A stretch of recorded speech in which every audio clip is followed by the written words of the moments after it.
BPSC के द्वारा जो रिजल्ट जारी किया गया है, सबसे पहले तो बीपीएससी को और बीपीएससी के चेयरमैन अतुल प्रसाद सर को हम धन्यवाद देते हैं कि इतने अच्छे से एग्ज़ाम कंडक्ट करवाया उन्होंने और रिजल्ट प्रकाशित हुआ है। तो उसमें कुछ आपत्तियां हैं अभ्यर्थियों की तरफ से, जो मुझे भी बताया गया अभ्यर्थियों के द्वारा। उसमें सबसे पहली बात यह है कि जब विज्ञापन आया था और उस समय विज्ञापन में भी लिखा हुआ है और अतुल प्रसाद सर भी ये बोले थे प्रेस कॉन्फ्रेंस में कि रिजल्ट जो है एक स्टूडेंट का एक ही जगह दिया जाएगा। लेकिन यहाँ पे अब बात हो रही है कि सबका रिजल्ट दे दिया जा रहा है, 11th-12th का भी दे दिया गया है, प्राइमरी का दे दिया गया, 9th-10th का आना बाकी है। और इसमें ऐसा हो रहा है कि एक स्टूडेंट का, एक अभ्यर्थी का 2-2 जगह या 3-3 जगह भी रिजल्ट हो सकता है और हुआ भी है ऐसा। तो ऐसी परिस्थिति में क्या होगा, वो अभ्यर्थी तो कहीं एक ही जगह ज्वाइन करेगा, सभी जगह तो एक साथ ज्वाइन नहीं कर सकता एक अभ्यर्थी, तो उतना सीट खाली रह जाएगा। यानी कि सेम कंडीशन हो गया एनटीपीसी की तरह। तो ऐसा नहीं होना चाहिए। और पहले की भी जो वैकेंसी आती थी शिक्षक बहाली बिहार में नियोजन इकाई से, तो उसमें भी यही होता था, एक बार सारा वैकेंसी निकाल दिए और उल्टा काम करते थे वो लोग। पहले प्राइमरी का करवा दिए, फिर आपको माध्यमिक का, उच्च माध्यमिक का। उसमें क्या हुआ, जो प्राइमरी में सिलेक्ट हो गए, अगर वो बाद में 11th-12th में उनका हो गया तो प्राइमरी को छोड़ देंगे, तो सीट खाली हो जाता था। और बाद में पता चला कि निकाले वैकेंसी 94,000 सीट पर और सीट कितना भरा, तो 50,000, 40,000, आधा से ज़्यादा सीट खाली रह जाता था। तो इस बार भी जो प्रक्रिया अपनाई जा रही है उसके अनुसार फिर सीट खाली रह जाएगा। और सरकार ने तो दिखा दिया कि 1,22,000 हम नियुक्ति दे रहे हैं, शिक्षक बहाली निकाले 1,22,000 को हम शिक्षक बना रहे हैं। लेकिन हकीकत ये नहीं है। 1,22,000 को क्या आप ज्वाइन करवा रहे हैं, उनको योगदान करवा रहे हैं शिक्षक के रूप में? नहीं करवा रहे हैं। तो फिर क्यों बोल रहे हैं कि 1,22,000 शिक्षक हम बना रहे हैं? आपकी प्रक्रिया गलत है। बाकी जो प्रक्रिया सही थी उसकी हम तारीफ बहुत बार किए हैं, अभी भी कर रहे हैं। लेकिन ये जो रिजल्ट दिया गया है, इसमें चाहिए था कि एक स्टूडेंट का एक ही जगह रिजल्ट होना चाहिए। और अध्यक्ष महोदय ने जो कहा कि किसी स्टूडेंट का मान लीजिए डॉक्यूमेंट्स में कमी होगा तो बाद में वो काउंसलिंग में बाहर हो जाएगा, तो दूसरा उसके पास ऑप्शन रहेगा, इसलिए हम उसका 2 जगह 3 जगह भी अगर हो रहा है तो रिजल्ट दे रहे हैं। तो ये चीज़ पहले करना चाहिए था। आपको 11th-12th का पहले रिजल्ट दे देते, उसका काउंसलिंग करवा लेते, उसमें जो बाहर हो जाते, अगर नहीं होते तो उनका रिजल्ट आप माध्यमिक में या प्राइमरी में नहीं देते। ये चीज़ तो किया जा सकता था, लेकिन ऐसा नहीं किया गया। और पता नहीं नीतीश कुमार जी को क्या हड़बड़ी है कि एकदम 2 नवंबर को एकदम नियुक्ति पत्र गांधी मैदान में दे ही देना है, और उस हड़बड़ी में रिजल्ट को एकदम जल्दी से जल्दी जारी करवाने की हड़बड़ी दिखाई गई। और इसके चलते ये सब वापो की स्थिति हुई और ये सब हो रहा है। लगता है जैसे 2 नवंबर के बाद नीतीश कुमार जी विधानसभा भंग करेंगे और लोकसभा और विधानसभा चुनाव साथ में लड़ने वाले हैं। हो सकता है कहीं गठबंधन बदलने वाले हो सकता है ऐसा हो। नहीं तो इतनी हड़बड़ी क्यों दिखाई जा रही है भाई? आप इतना 1,70,000 सीटों पे बहाली निकाले, हम धन्यवाद देते हैं सरकार को, लेकिन इतनी हड़बड़ी क्यों अंतिम समय में आप दिखा रहे हैं?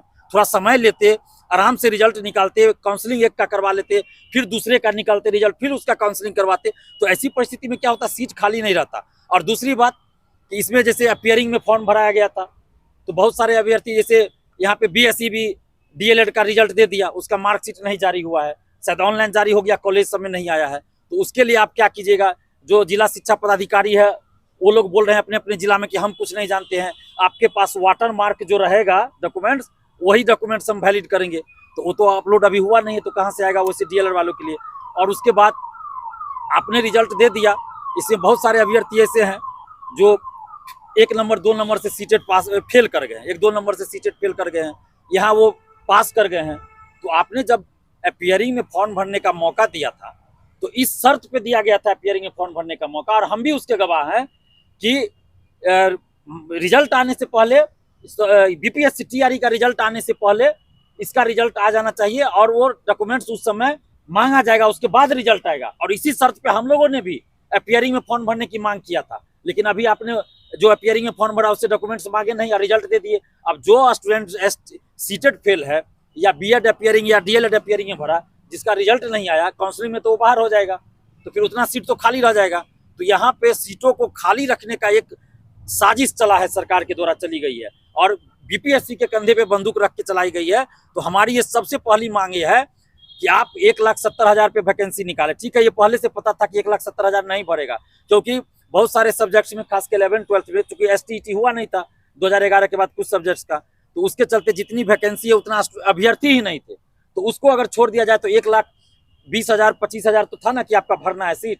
अभी आप 1,22,000 का रिजल्ट दिए हैं, लेकिन 1,22,000 को आप ज्वाइन नहीं करा सकते हैं। तो ये क्यों नहीं हो रहा है?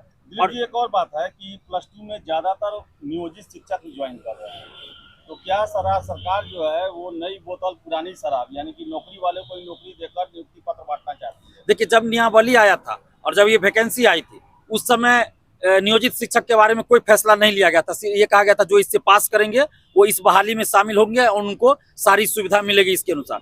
लेकिन अब जब सरकार उनको राज्यकर्मी का दर्जा देने की बात कर दी है, घोषणा कर दिया गया है, ऑफिशियल लेटर जारी हो गया, तो सरकार को नियोजित शिक्षक के बारे में स्पष्ट करना चाहिए कि जो नियोजित शिक्षक परीक्षा दिया और इसमें सफल हो गए वो क्या करें। आखिर वो नए स्टूडेंट्स के जगह पे आ रहे हैं, जबकि उनको राज्यकर्मी का दर्जा मिल गया और नियोजित शिक्षक भी परेशान है कि हम क्या करें अब, क्योंकि अगर इस बहाली में वो शामिल होते हैं तो उनको इस बहाली में नया मान लिया जाएगा। जो 10 साल से 12 साल से जॉब करें उनका सारा चीज पहले का खत्म हो जाएगा, तो वो क्या करे। तो सरकार को तो पहले स्पष्ट करना चाहिए ना कि जो नियोजित शिक्षक है वो इसमें नहीं आवे, उनके जगह पे इनको देना चाहिए। फ्रेश स्टूडेंट जो नए अभ्यर्थी उनको मौका देना चाहिए था, उनका रिजल्ट दिया जाना चाहिए। तो अभी अब जो हुआ सो हुआ। अभी भी हम ये मांग कर रहे हैं सरकार से कि आप 1,22,000 ही कह रहे हैं तो 1,22,000 पे नियुक्ति कीजिए और सेकेंड लिस्ट निकालिए मेरिट का, यानी कि जिसको वेटिंग लिस्ट कह लीजिए, आप निकालिए। जब आप वैकेंसी आने के बाद बार बार संशोधन किए हैं, बहुत सारा चीज में परिवर्तन किए जो कि नहीं भी करना चाहिए था, वो किए, तो क्यों नहीं आप सेकेंड लिस्ट निकालिएगा मेरिट का। आप बहाली निकालें 1,70,000 का ना, तो 1,22,000 ही ठीक है अभ्यर्थी है, तो उसना को आप नियुक्ति पत्र दीजिए। सेकेंड लिस्ट यानी कि वेटिंग लिस्ट आप निकालिए। मेरा ये कहना है कि सीट खाली रहते हुए अभ्यर्थी बेरोजगार ना हो जो इस बहाली में शामिल है। अगर वो न्यूनतम क्वालिफाइंग मार्क्स को अगर वो पार कर जाते हैं, तो न्यूनतम जो क्वालिफाइंग मार्क्स सरकार के द्वारा तय है, अगर उसको वो पार कर रहे हैं, पास कर रहे हैं, तो फिर उनको आप इस बहाली में लाइए। एक और प्रश्न है कि जो प्राइमरी का रिजल्ट आया है 50% महिला के लिए सीट आरक्षित है। सुनने में आ रहा है ज्यादातर यूपी के महिलाओं का हुआ है, बिहार का कम हुआ है उनके कंपेयर में। ये तो बिहार के लिए सौभाग्य कहिए या दुर्भाग्य कहिए, तो बिहार के युवाओं को सोचना पड़ेगा। ये तो हम 5 साल से इस मुद्दे को दिलीप कुमार अकेला उठा रहा है, ढो रहा है कि दरोगा बहाली, सिपाही बहाली में बिहार से बाहर की महिलाएं खास के आ रही है महिला आरक्षण का लाभ लेकर। 35% जो महिला आरक्षण है, तो बिहार की महिलाओं अभ्यर्थियों को भी सोचना चाहिए कि साथ देना चाहिए दिलीप कुमार का। तो मुझे तो नहीं लगता है कि बिहार की महिला अभ्यर्थी भी मेरा साथ दे रही है सोशल साइट्स पे भी, तो उनको साथ देना चाहिए। और बिहार के नेता लोग कहाँ चले जाते हैं, विपक्ष हो या सत्ता पक्ष। हम तो 5 साल से ये आवाज उठा रहे हैं। जो 35% महिला आरक्षण का लाभ दिया गया है, सभी नौकरियों की मैं बात कर रहा हूँ, उसमें जनरल कैटेगरी में बिहार से बाहर की महिला को ज्यादा फायदा हो रहा है। और सभी जानते हैं कि बिहार के अपेक्षा यूपी में जो है कुछ क्षेत्रों में ज्यादा हाइट है लड़कियों का, सामान्य आप देख लीजिए तो ज्यादा हाइट है, उन लोगों को फायदा यहाँ मिल जाता है। बिहार की लड़कियां फॉर्म भी नहीं बहुत भर पाती है हाइट की वजह से, और बिहार से बाहर की लड़कियां सिपाही दरोगा में आ जाती है। और ये इसमें तो 50% आरक्षण था ना प्राइमरी में, तो उसका लाभ बिहार से बाहर की महिला को मिला है, बहुत मिला है। तो मिलेगा, जब सरकार दे रही है फायदा तो उठाएंगे ही ना, बिहार के बाहर के अभ्यर्थी उठाएंगे फायदा। एक बहुत बड़ा मसला है भी कि आनंद फानंद में 2 तारीख को नियुक्ति पत्र बांटने वाली है सरकार, और इधर हजारों ऐसे अभ्यर्थी हैं जिनको ओटीपी उनके मोबाइल पे नहीं आ रहा है। काउंटर पे सुबह से ही लगे हुए हैं ये लोग, जद्दोजहद कर रहे हैं, लेकिन कोई आश्वासन नहीं मिल रहा है। काउंटर के अंदर से कहा जा रहा है कि भाई ये शिक्षा विभाग का मसला है, शिक्षा विभाग समझेगा। देखिए, ये मैंने पहले ही कहा ना कि ऐसा लग रहा है, इतनी हड़बड़ी दिखाई जा रही है, ऐसा लग रहा है जैसे कि ये आपको 2 नवंबर के बाद मुख्यमंत्री जी विधानसभा भंग करेंगे। मैंने पहले ही इसलिए कह दिया। ये तो हड़बड़ाहट पता नहीं क्यों है ऐसी, आज तक ऐसी हड़बड़ाहट। ठीक है, आप रिजल्ट जल्दी दिए, परीक्षा जल्दी लिए, इसका हम स्वागत करते हैं, लेकिन इसका मतलब ये नहीं ना हुआ कि आप किसी को, मान लीजिए कोई आदमी अभी बिहार से बाहर कहीं होगा, वो कैसे अचानक चलाएगा। रात में आप रिजल्ट देते हैं, सुबह से आप उसका ये काउंसलिंग करवाते हैं, कहाँ से चलाएगा भाई, उड़ के चलाएगा, कहीं से नहीं आ सकते हैं। फिर आप कह रहे हैं कि बाद में ही मौका देंगे, जब जिला शिक्षा पदाधिकारी के पास जा रहे हैं तो वहाँ कहा जा रहा है कि कोई मौका बाद में नहीं देंगे। तो यहाँ तो तालमेल की कमी है ना।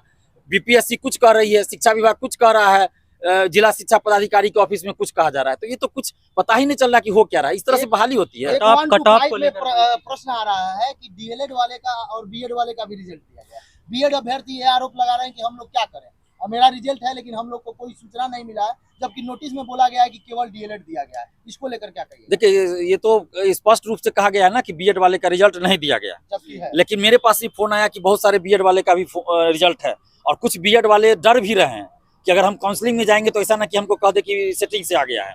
तो ये डर भी बीएड वाले को अब सता रहा है कि हम काउंसलिंग में जाए कि न जाए। ये तो बीपीएससी को स्पष्ट करना चाहिए कि भाई बीएड वाले का जब आप कहे कि रिजल्ट नहीं है, तो बीएड वाले का कुछ का रिजल्ट इसमें कैसे है। और बीएड वाले का अगर रिजल्ट आपने दिया तो किस परिस्थिति में दिया। हो सकता है कि उसमें से वैसे लोग तो नहीं है जिनका डीएलएड भी है, दोनों है, तो डीएलएड सर्टिफिकेट अपलोड करने की बात कही गई थी, तो ऐसा भी मामला हो सकता है। ये तो अब आयोग जाने, या जो जिनका रिजल्ट है बीएड वाले का वो बता सकते हैं सही सही। लेकिन हमारे पास भी फोन ऐसा आया है। स्कोर कार्ड को लेकर क्या कहिएगा? अभ्यर्थी लगातार डिमांड कर रहे हैं कि स्कोर कार्ड दिया जाए और उसमें बताया जाए कि मेरा नहीं, वो तो देखिए बीपीएससी के द्वारा मार्कशीट जारी होगा, कट ऑफ जारी होगा, सबका मार्क्स जारी होगा, कट ऑफ जारी होगा, ये तो होगा ही जारी, ये कैसे नहीं होगा? ये तो हर वैकेंसी में बीपीएससी के द्वारा किया जाता है। तो जो चीज खुद बीपीएससी कर रही है तो उसके लिए हम लोग क्यों ज्यादा उतावला हो? वो खुद बीपीएससी करेगी, नहीं करेगी तब हम लोग उसके लिए कुछ मांग करेंगे ना। अभी तो बीपीएससी रिजल्ट भी सबका जारी नहीं किया, 9th 10th का रिजल्ट भी अभी नहीं आया है, 11th 12th का भी कुछ का शायद रिजल्ट नहीं आया है। तो अभी प्रक्रिया चल रही है, जब सारा रिजल्ट आ जाएगा, उन्होंने कहा ही है कि हम सारा चीज करेंगे, जब नहीं किया जाएगा तब हम लोग आवाज उठाएंगे। लेकिन अभी जो हमारी मांग सरकार से है कि 1,22,000 जो आप कह रहे थे, 1,22,000 हमको चाहिए संख्या की स्कूल में वो ज्वाइन करे। ये नहीं कि दिखा दिए कि 1,22,000 बीपीएससी ने रिजल्ट दे दिया, नहीं, आप 1,22,000 पे नियुक्ति कीजिए और उसके लिए सेकंड लिस्ट निकालना हो, थर्ड लिस्ट निकालना हो, आप निकालिए, लेकिन 1,22,000 को ज्वाइन कीजिए।